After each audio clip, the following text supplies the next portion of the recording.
Welcome back. Well, tonight in Greenwood, a community at odds over gun violence. Representatives from Black Lives Matter held a news conference to talk about a gun buyback program they proposed to the county back in July. Well, it's an initiative. The county, they denied it. In the proposal, the city would buy back these guns that people voluntarily turned in an effort to reduce violence in the community. But the city says their demands, including that no firearm turned in be investigated for a possible crime committed with it, was just too much to accept. Fox Carolina's Matt Kaufax joins us live in Greenwood with more tonight. Hey, Matt.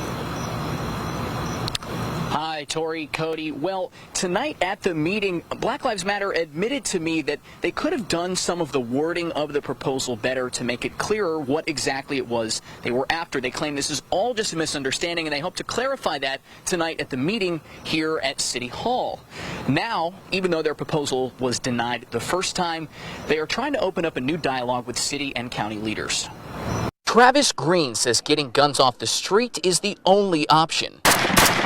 We lose lives here very frequently, and a lot of them are classmates and family friends. He and activist Bruce Wilson are co-founders of Black Lives Matter in Greenwood. There were business owners within this community that approached us about this. They weren't ready to release names, but say they have community support in a gun buyback program they think would help. Greenwood has had problems with gangs and gun violence, something County Manager Toby Chappell says is on the decline, with only one homicide reported in the unincorporated part of Greenwood in the past year. Obviously, one homicide is one too many, but it's definitely a lot different than what we experienced the year before, where we had multiple. He says benefits of a buyback aside, they'd need to see a better plan first. From the county's perspective, we had two primary concerns. One is there was no mechanism in place to track the money that we gave. We weren't going to even have anything to do with the funds. We simply asked the city and the county to match anything that we could raise. But Chappell says they have even bigger concerns. Said any firearms that were turned in could not be processed and used for any criminal actions that were tied to that firearm, which obviously is not something we would ever be willing to agree to. Black Lives Matter says that's a misinterpretation due to bad wording in this paragraph of their proposal. But we were saying with this proposal of a gun buyback that individuals that were trying to turn in a weapon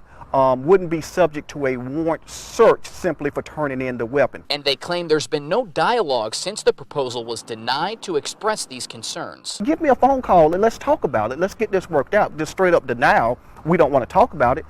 I don't get it. I can't speak for whether they could or couldn't be any middle ground reached. I don't understand how we could compromise on the two things that I just said. So there's a city ordinance that says you must submit a request 2 weeks in advance to speak at meetings like this one. Because Black Lives Matter did not submit that proposal, or that request, I should say, on time, they weren't allowed to speak tonight.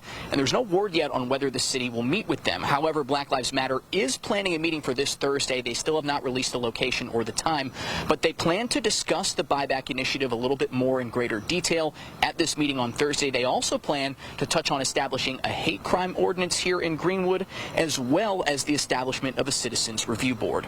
In Greenwood tonight, Matt Kaufax, Fox Carolina, the 10 o'clock news. Well, new at 10.